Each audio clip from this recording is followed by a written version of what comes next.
We're talking to Clint Horinek, Beloit St. John's track and field coach. Clint, you've had a couple of successful meets going into the season. How many kids you got out, and what were your goals?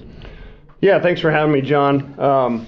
Yeah, we've had 2 meets already. It seems like the season started off hot. We've had 2 really good meets, honestly. To start the season, our numbers were up, almost 10 more than we've had in quite some time. I've got 30 kids out, and it's right down the middle, 15 girls and 15 guys.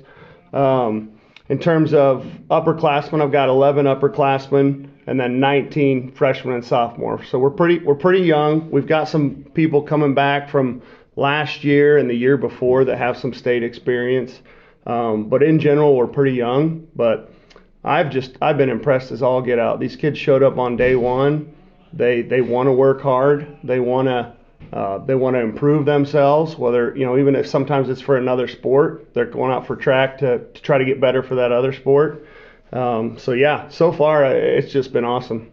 Well, Coach, the boys were 5th at Bennington, and then yesterday pulled off one heck of an effort coming from basically about 10 points down the last 3 events, and scored a whopping 141 points in your own track meet at Mankato. A couple of great athletes, and I know good leaders. Tyson Gates was first in the 110 hurdles at the 16.7 time at Bennington, and then Edward flung himself across the sand in the triple jump for a nice jump of 43 feet at Bennington, and then those 2 come back yesterday. Tyson won the 112.56 and was second in the 110, and then third in the 300 hurdles, and then Edward won the triple jump 41 2.5, not quite as good as Bennington, and then he come back with a nice run in the 200 with a 24.51 time. Talk about those 2 guys. They're scoring a lot of points right now and what they mean to the team. Yeah, both those guys have been leaders for years. Both of those guys have state experience. Obviously, Edward was out last year due to his heart condition, but his freshman year he made it to state and got some experience. Tyson's made it to state for a couple years. I just think their leadership, their effort, and their performance obviously is great. But I have to say, our senior leadership, as in general, I'll just name them real quick: Gianna Horinek, Faith Woods, Tyson Gates, Henry Holdren, Jonas Letourneau, and Nicholas Newald. Phenomenal leadership. And for years we've had solid, Coach Letourneau puts together solid cross country teams, and we've had solid distance runners.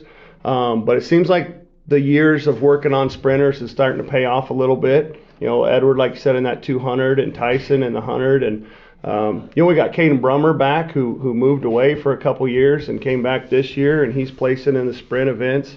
So, yeah, it's really coming together. And honestly, yesterday's meet was probably one of the most exciting meets I've had since I've been their coach here. The whole dang team was out there, and like you said, come from behind, and that 4x4 was neck and neck every single leg, and every single guy ran about pretty close to a PR to win that event. And so, yeah, it's just been exciting so far. Coach, you mentioned the long distance runners. Gabe Roderick, Jeremiah Roderick, and Jonas Letourneau were 1-3-4 in the 3200.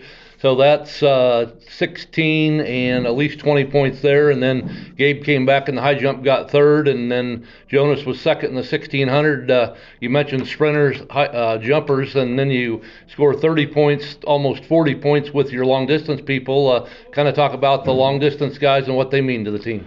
Yeah, like I said, they've kind of been our heart and soul for a long time, coming off cross country, and Coach Letourneau does a phenomenal job with them, and he helps us program for long distance for our season. They, like I said, they just mean a lot to the team, because they're just kind of our steady eddies. They put the work in and day out, sometimes morning, sometimes twice, 2-a-days, and they just know how to work hard, and their discipline is impressive, and I think that just flows into the rest of the team. Well, Coach, when you talk about relay teams on the boys' side, first of all, how do you decide who's on the relay? Yeah, that's tough.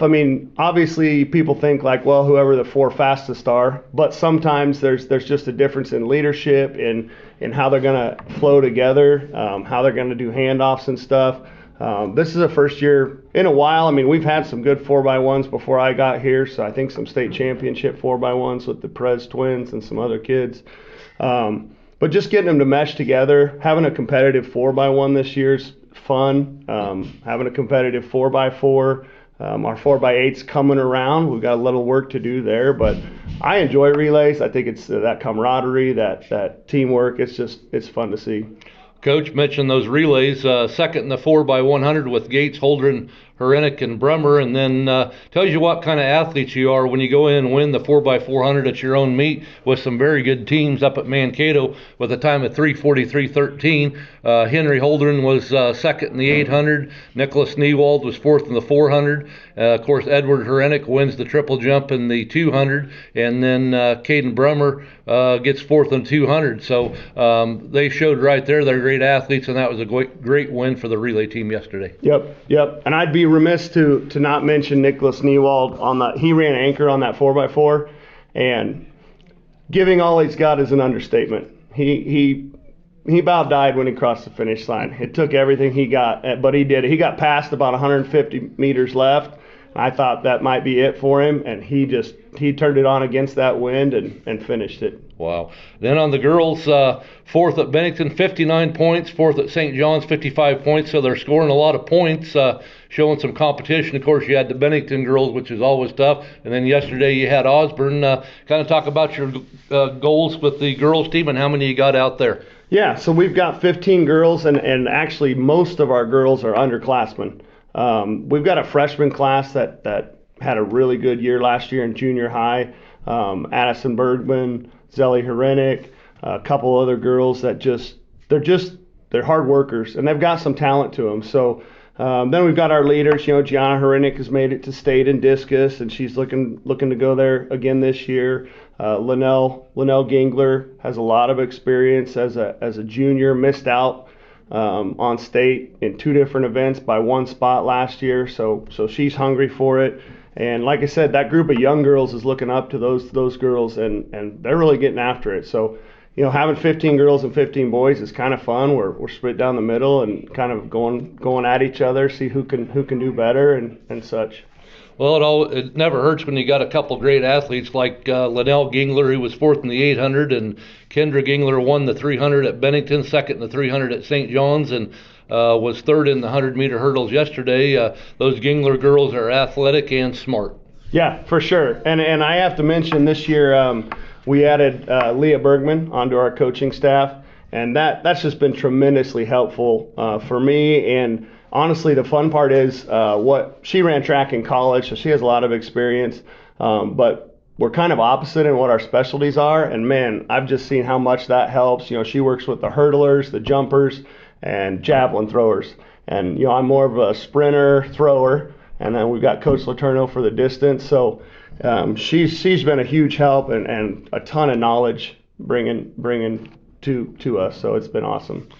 Christiana Newald, first in the 3200, 13:17:36 at Bennington, third yesterday at St. John's meet at Mankato with a 13:10:73 in the 3200, and then fourth in the 400. She brings a different aspect to the team and is a very good runner.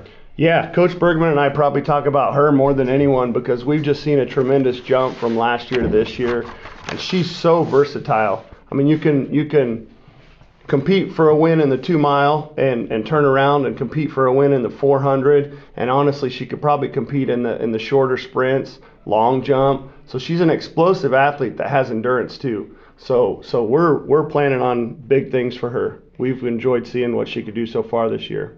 Coach, much like the girls, you got some athletes on the relays team. The 400-meter relay team yesterday was fourth with Kendra Gingler, Emma Denuzzo, Newald, and Kiana Horinek. And then the 4x800 relay team on the girls' side was fourth with Gingler, Mila Holdren, Newald, and Olivia Tiny. And talk a little bit about those relay teams. Yeah, I mean, and those are, like I said, mostly young girls, and they haven't even come close to reaching their ceiling. I mean, we've got a lot of room to grow with those relays, and even though they're already doing well, I think they're gonna each meet is just gonna improve for that group of girls. They're so young and they want to work so hard, and yeah, it's been fun to see. Well, Coach, anytime you can win individual medals and throw some relay teams in there on both boys and girls side, it's got to be fun. And wish you the best of luck. And this has been John Bowden for Katy Country 94 Sports. All right, thanks, John.